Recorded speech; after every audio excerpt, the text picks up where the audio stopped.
مجھے پڑھ کے بڑا ہی مزہ آیا اور سمجھ بھی آئی کہ اہل بیت نبوت کی اصل مخالفت کون کرتا ہے۔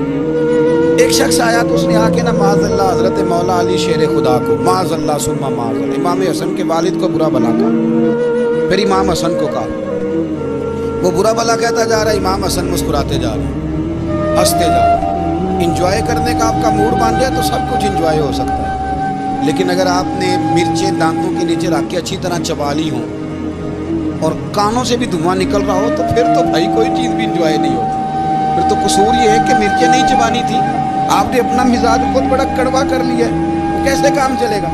وہ آیا تو اس نے آ کے نا امام حسن کو، آپ کے والد کو معاذ اللہ ثم معاذ اللہ نقل کفر نباشت برا بھلا کہا۔ وہ کہتا جا رہا ہے، امام صاحب ہنستے جا رہے ہیں۔ جب وہ تھک گیا تو امام حسن فرمانے لگے، روٹی کھانی ہے؟ بھوک تو نہیں لگی ہوئی؟ کہنے لگا بڑی لگی ہوئی۔ فرمانے لگے اس کو روٹی کھلاؤ۔ اس کو روٹی کھلائی، فرمایا تیرا حال؟ کہنے لگا بڑا غریب ہوں۔ ایک پیالے میں چاندی بھر کے امام حسن نے اسے دی، اور جب اس کو دے دی نا تو غور سے چہرہ دیکھنے لگا، کہنے لگا آپ کا حلم دیکھ کے، سخاوت دیکھ کے مجھے یقین آ گیا ہے کہ آپ واقعی خون رسول۔ امام صاحب فرمانے لگے یہ بیچارہ اصل میں تنگ ہے اپنی زندگی سے، اصل اس کا حال کوئی نہیں تو میرے ساتھ یہ حرکتیں کر رہا ہے۔ تو یہ آپ سمجھیں اس بات کو، کچھ لوگ بیچارے ویسے ہی تنگ ہوتے ہیں، پریشان ہوتے ہیں، ویسے ہی بلا وجہ معاملہ ہی کوئی نہیں۔ امام حسن رضی اللہ تعالیٰ عنہ نے ہمیں سبق دیا ہے۔ وہ علامہ اقبال کہتے ہیں کہ ایک مولانا نا میرے سامنے نا ایک بھوکے آدمی کو سامنے بٹھا کے تو حدیث پاک کا درس دے رہے تھے۔ بندے کو بھوک بڑی لگی ہوئی تھی، وہ درس دیتا جا رہا ہے، دیتا جا رہا ہے۔ تو اقبال کہتے ہیں میں نے اسے کہا کہ فاقہ کش کو درس شریعت سے کیا غرض، اس کے شکم کی آگ کو تو روٹی چاہیے، بھائی اسے روٹی کھلا، اسے تیری کوئی سمجھ نہیں آ رہی، تو بھوک لگی ہوئی ہے، پہلے کھانا کھلا لے، پھر ذرا اس کے ہوش ٹھکانے آئیں گے، پھر اسے دین کی بات بتا دیں۔ ہم لوگوں کا ذہن نہیں سمجھتے کہ بندہ کس قسم کا ہے۔ سارے ہی صحابہ حیا والے تھے، سارے ہی اکرام والے تھے، پر حضور سید عالم صلی اللہ علیہ وسلم کی پیاری زوجہ حضرت عائشہ صدیقہ رضی اللہ تعالیٰ عنہ فرماتی ہیں کہ میں حضور کے گھر میں پردے کے پیچھے دیکھ رہی تھی، نبی کریم آرام فرمائے تو حضور کی نا تہمت مبارک پنڈلیوں سے ذرا اونچی ہو گئی، پنڈلیوں سے ٹخنوں تک مرد کا چھپا ہوا ہو تو وہ جائز ہے، اس سے نیچے ننگا نہیں کرنا چاہیے، اوپر اس سے ٹخنوں سے اوپر، نیچے ہو بھی جائے تو خیر ہے۔ حضور کی پنڈلیاں نا تھوڑی سی چادر ہٹی ہوئی تھی، پنیاں کہتے ہیں ہم پنجابی میں، پنڈلیوں سے ذرا چادر ہٹ گئی، حضور لیٹے رہے آرام فرما رہے۔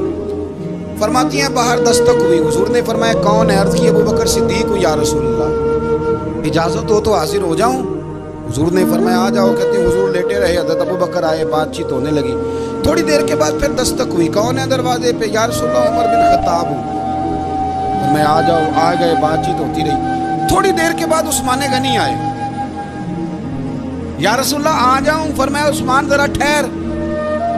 حضرت عثمان ٹھہر گئے، نبی کریم اٹھ کے بیٹھے، چادر مبارک پنڈلیوں کے گرد لپیٹی، اپنے کرتے کو سیدھا فرمایا، کہا عثمان آ جاؤ۔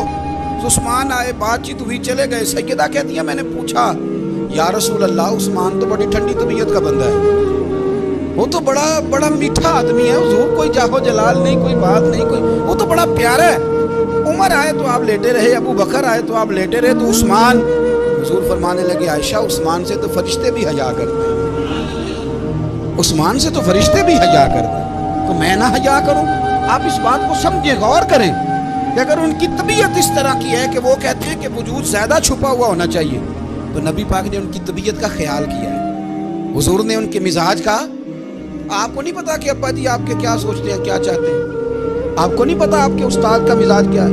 آپ کو نہیں پتا آپ کے مرشد کامل کی طبیعت کس طرح کی ہے؟ وہ کن باتوں میں راضی ہوتے ہیں، کن میں ناراض ہوتے ہیں، ہمیں سارا پتا ہوتا ہے، لیکن ہم چاہتے ہی نہیں صحیح کرنا معاملات کو۔ ہم اپنے وجود پر تھوڑا سا بوجھ ڈالنا ہی نہیں چاہتے، اپنی طبیعت کو تھوڑا سا تکلیف دینا ہی نہیں چاہتے۔ حضرت صدیق اکبر رضی اللہ عنہ، مالدار آدمی، کروڑوں پتی شخص، لیکن انہوں نے نا ایک موقع پہ پھر ٹاٹ کا لباس بھی پہن لیا۔ کسی نے ان سے کہا ابو بکر یہ کیا؟ فرمانے لگے نبی کریم کو، میرے آقا کو غریبی پسند ہے تو ابو بکر غریب بن گیا ہے، ਖਤਮ ਹੋ ਗਈ, ਜੇ ਸੋਹਣਾ ਹੀ ਮੇਰੇ ਦੁੱਖ ਵਿੱਚ ਰਾਜ਼ੀ